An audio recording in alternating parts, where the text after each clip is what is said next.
The following program presents principles designed to promote good health and is not intended to take the place of personalized professional care.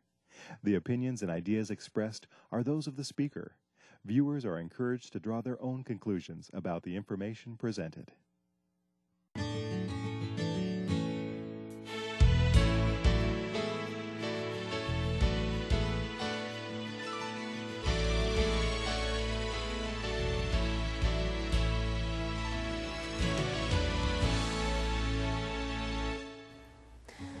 Welcome to Wonderfully Made. My name is Lee Wellard, a lifestyle educator from Wildwood Lifestyle Center, and today we have with us Dr. Scott Grievous. Welcome, Dr. Grievous. Thank you so much, Lee. We're going to be looking at a very important topic today, one that affects every one of us at some point if we don't get enough of it. Today's topic is vitamin D. Dr. Grievous, how important is vitamin D with regards to health? Very importantly.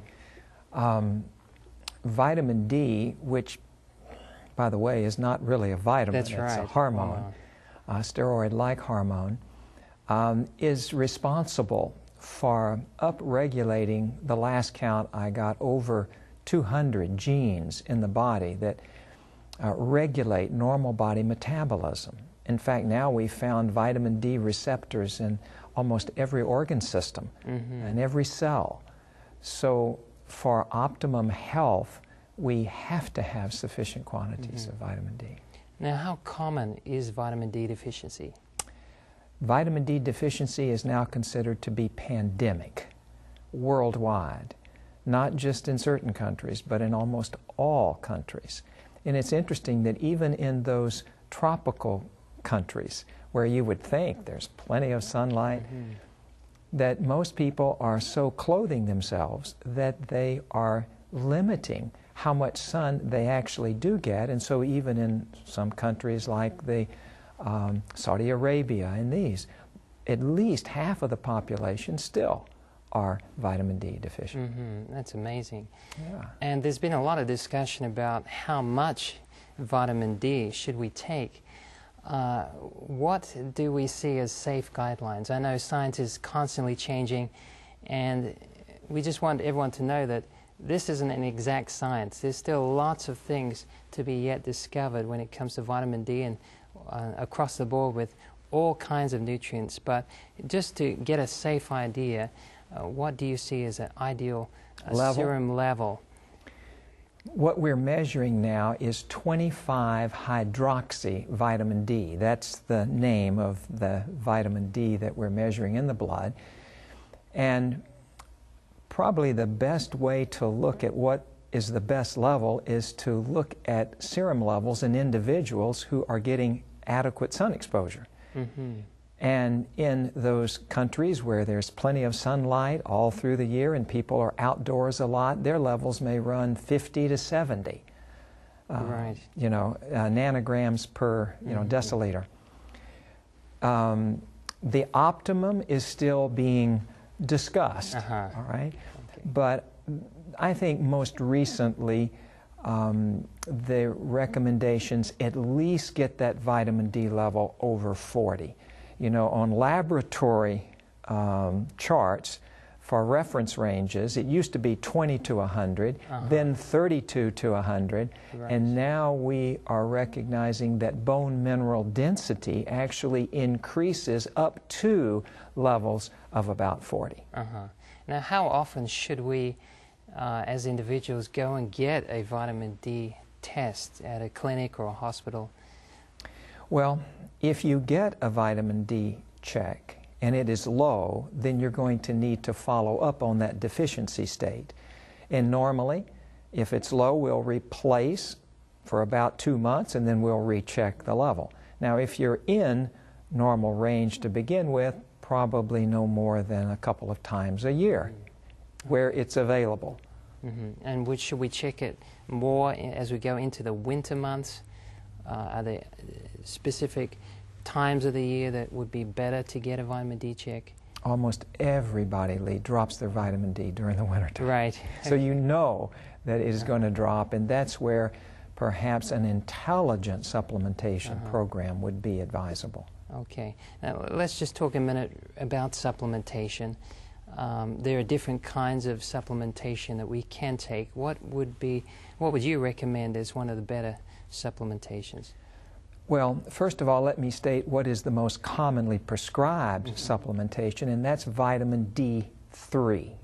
Right. Vitamin D3 comes from an animal source, usually the sheep lanolin, and it is the more potent of the two replacement types.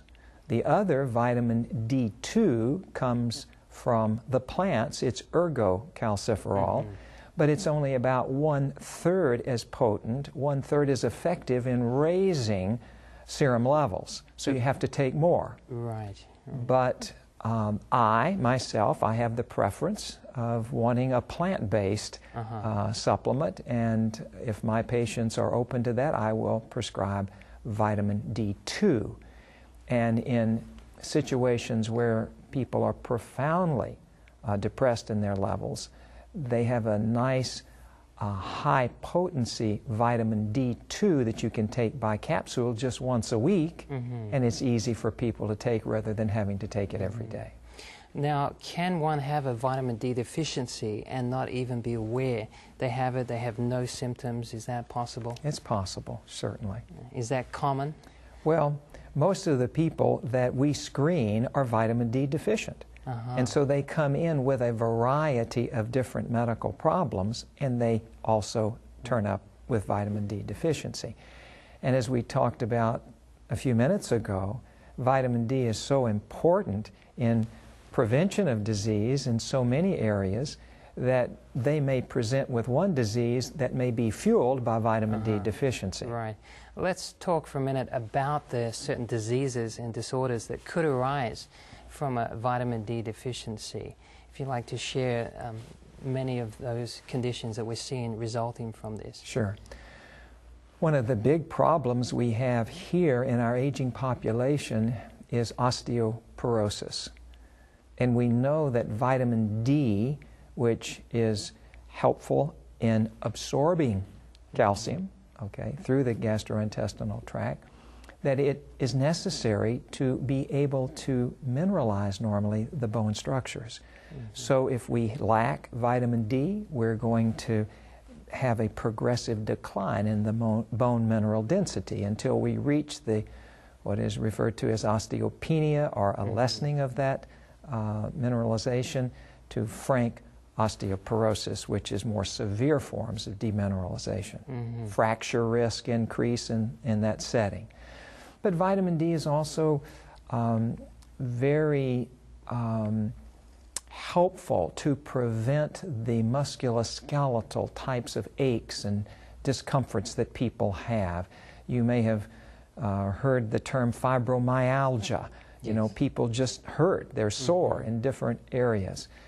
And so many of these people now that we recognize vitamin D deficiency, have been shown to be vitamin D deficient. You replace the vitamin D and their, quote, fibromyalgia disappears. Vitamin D is responsible for the regulation of blood pressure to help keep pressures in the normal range, blood sugar, insulin resistance. Vitamin D is key in those situations. Vitamin D plays a very important role in immune function and helps to suppress these autoimmune type disorders that we see. Psoriasis, for instance, celiac disease and Crohn's disease, and these autoimmune, fueled diseases. Vitamin D helps suppress that. And it has also been shown now to be protective against cancer, as well as infectious diseases, tuberculosis and so forth. I remember we had a lady came to our lifestyle center. Actually, she was one of your patients, and she was writing a book, and she was for a few months just sitting at home writing this book. She was actually a health educator, and she ended up with multiple sclerosis, if you remember that. And she came, actually my wife was her lifestyle counselor at the time, and you ran a check on her vitamin D levels, and they were quite low. And when she made those changes, and she took supplementation at the time, then things started to improve, and to this day she hasn't had that MS back. No, no. And so we see that there could be a lot of diseases perhaps we're not even aware of that could be a contributing factor that are yet to be discovered. Right. Now let's talk for a moment about the amount of vitamin D. Obviously we get different amounts with different colored skin. How do we know how much that we personally need? It is so variable, Lee, depending upon, like you said, skin color, even the degree of body weight, because as people tend to get over their ideal weight, increased fat stores, vitamin D is stored in the fat and is not available for use. So it's very important that a person who, let's say, is aged, they don't produce as much vitamin D as the younger person, they are darker skinned, are they over their ideal weight, these people are going to need more vitamin D, and there's no way to predict. You have to measure serum levels. Right, right. So we could be actually getting enough sunlight and yet still be deficient in some instances? Well, you're getting sun exposure, but obviously it's not enough. Right. Okay. So as we get older, we have a harder time producing the vitamin D. And so I believe by the time we're about 70, we have a 75% reduction of production of that vitamin D level. Let's talk a minute about sunbaths. At Wildwood and other lifestyle centers, you have a solarium where you sit down, and I've had this myself. Sometimes done work out there, and I just took off my shirt and got that direct sun exposure. How important would sunlight therapy like that be for someone who is deficient? Well, it's very important. The more we get, the greater we can raise serum levels. I think it's been estimated that with a more full body exposure, like what you're talking about in a private solarium setting, that you, after about maybe 15 minutes, 20 minutes of sunlight exposure in the middle part of the day, you can generate, the body will generate maybe up to 10,000 international units of vitamin D. 30 minutes, maybe up to 20,000. So you can really boost your levels by sun exposure in proper settings. Now, you don't want to get burned. That's very important. We're not encouraging people to take what we're saying and then go out in the sun and then get your sunburn, and because that's then increasing your risk for skin cancer. Right. And we could equate having some sunlight or sun baths like food. There's a certain amount that you want to eat, and once you've reached that limit, you don't want to overindulge. Exactly. And overindulging in the sunlight can produce a lot of cancer. In fact, we know today that melanoma is one of the fastest growing cancers in North America and around the world. So obviously we're not quite finding that balance somehow between getting enough and also having too much. You know, Lee, it is also important for us to recognize that with this rising incidence of skin cancer, melanoma and the other skin cancers, it's not just the sunlight.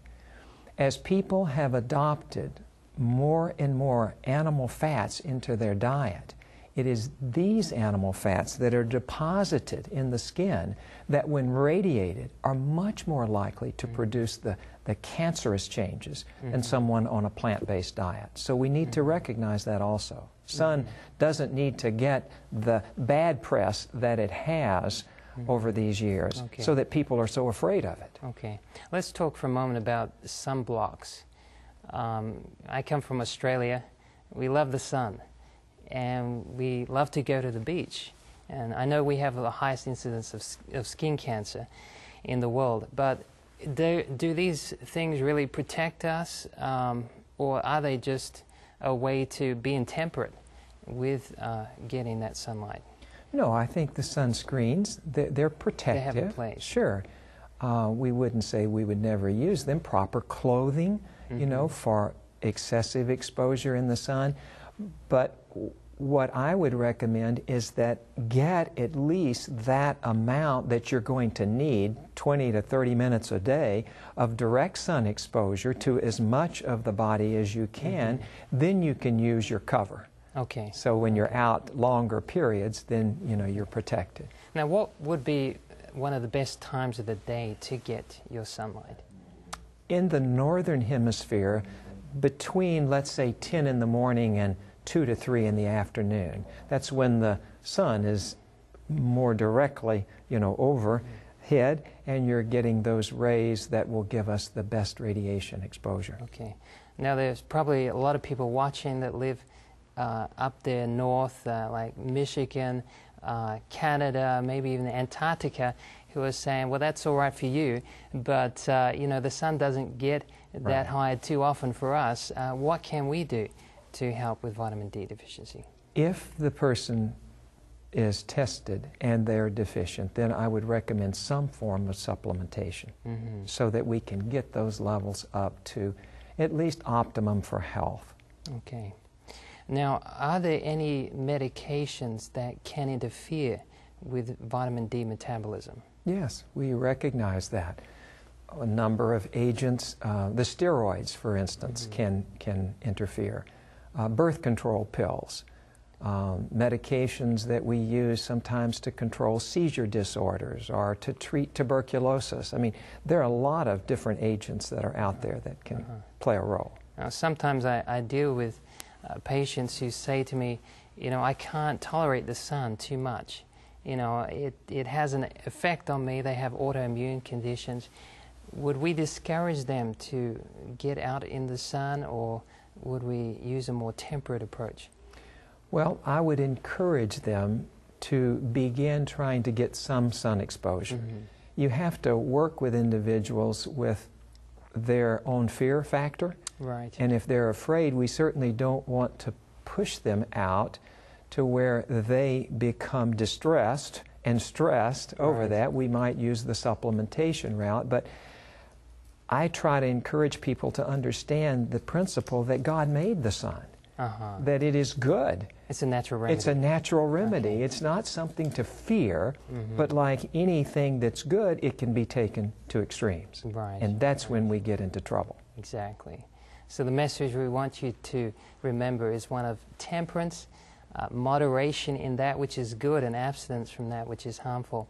Let's talk for a moment about the effect that vitamin D has on the mind. I remember many years ago I was in Japan, and I was stationed in a place for 6 months, had very little sunlight. And I just remember feeling that depression. And when the sunlight would come out, it was just like living in another world. Sure. And I just wanted to rip my shirt off and get that sunlight. What effect does vitamin D deficiency have on the mind? Studies have demonstrated a marked increase in depressive illnesses with lack of vitamin D, lack of sunlight exposure. Now we even recognize that certain illnesses that affect thought processing, such as schizophrenia, much more common in individuals who've been deprived of sunlight. And so I think we recognize that, yes, indeed, mind function is also regulated by vitamin D.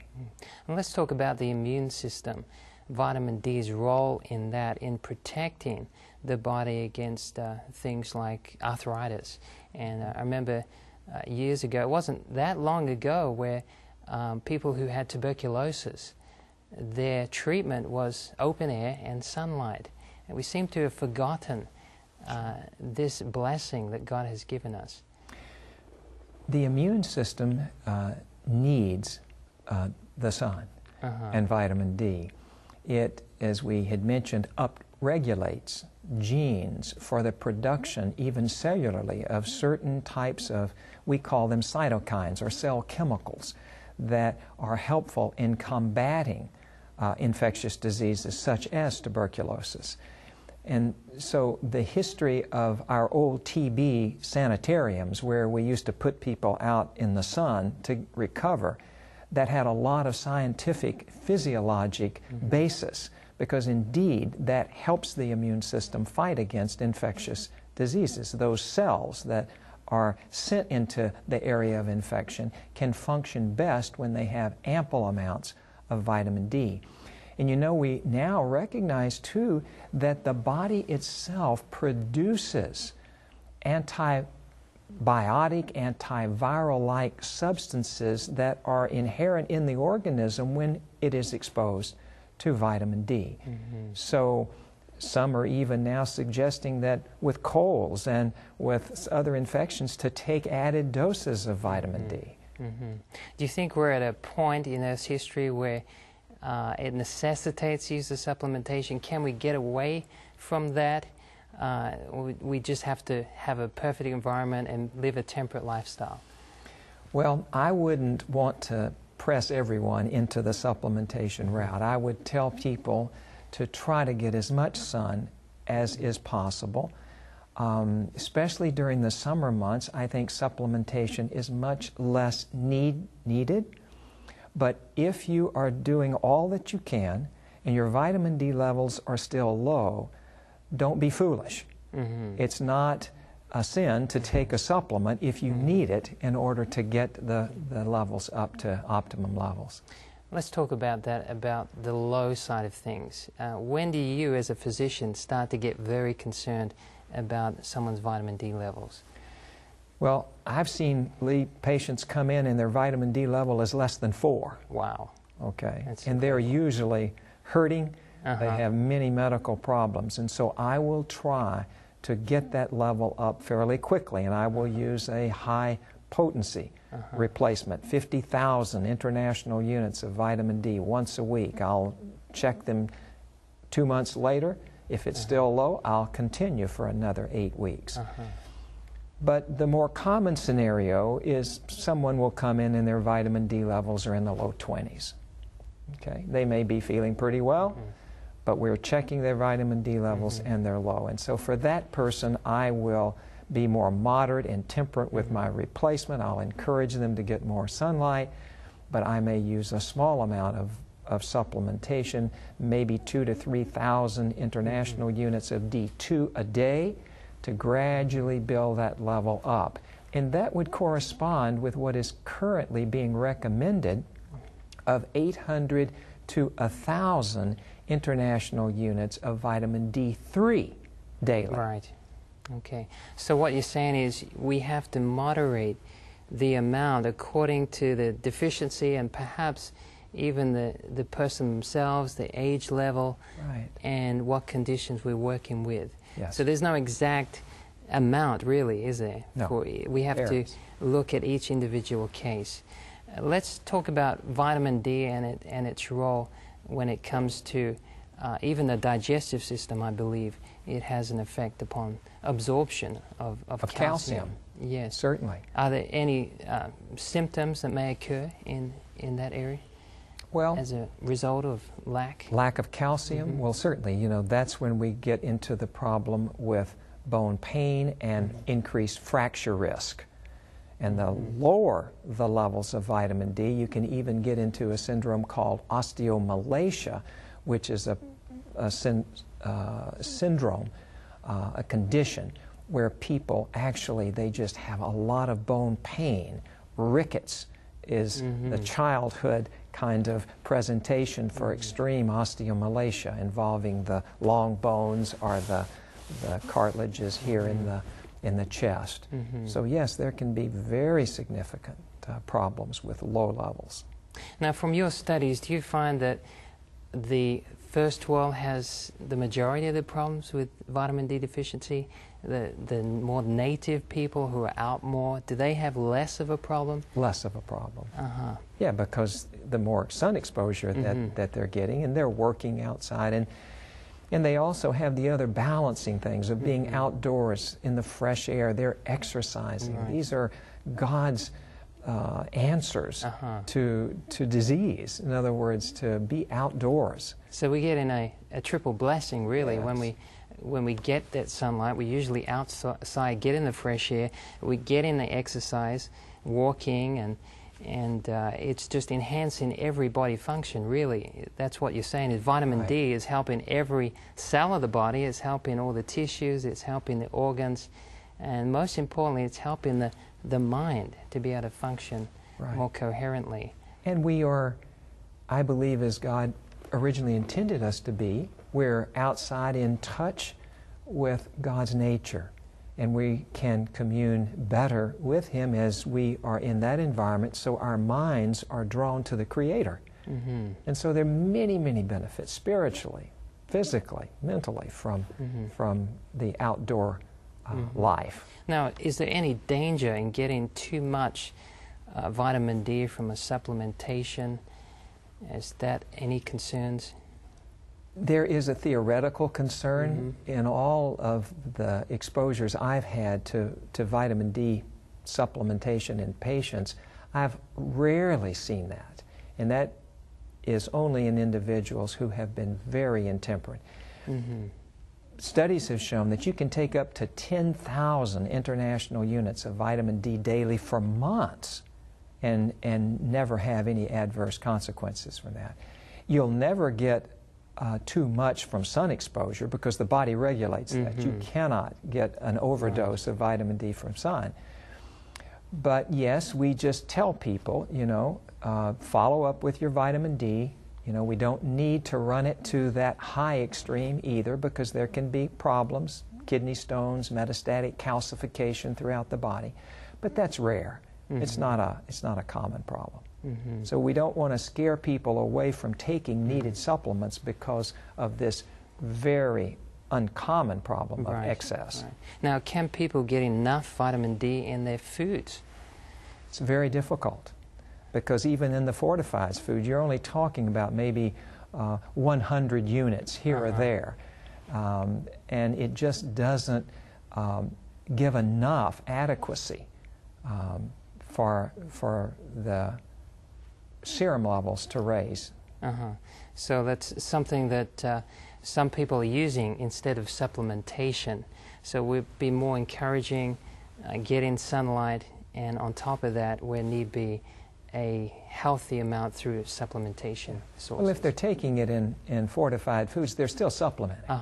I see. In their mind, they may think not, but they still are supplementing. Right. Very good. Well, we'd like to thank you for coming today on the program. I hope you've enjoyed today's program and the information has been useful to you. The Bible says in Ecclesiastes chapter 11, verse 7, how pleasant it is for thy eyes to behold the sun. And as we looked at vitamin D today, I hope it's been an encouragement to you to bring about changes in your life that could enhance your vitamin D levels. My name is Lee Wellard, a health educator from Wildwood Lifestyle Center. I really hope you've enjoyed today's program. Please join us again next time for another program on Wonderfully Made. And just keep in mind that your body is God's temple.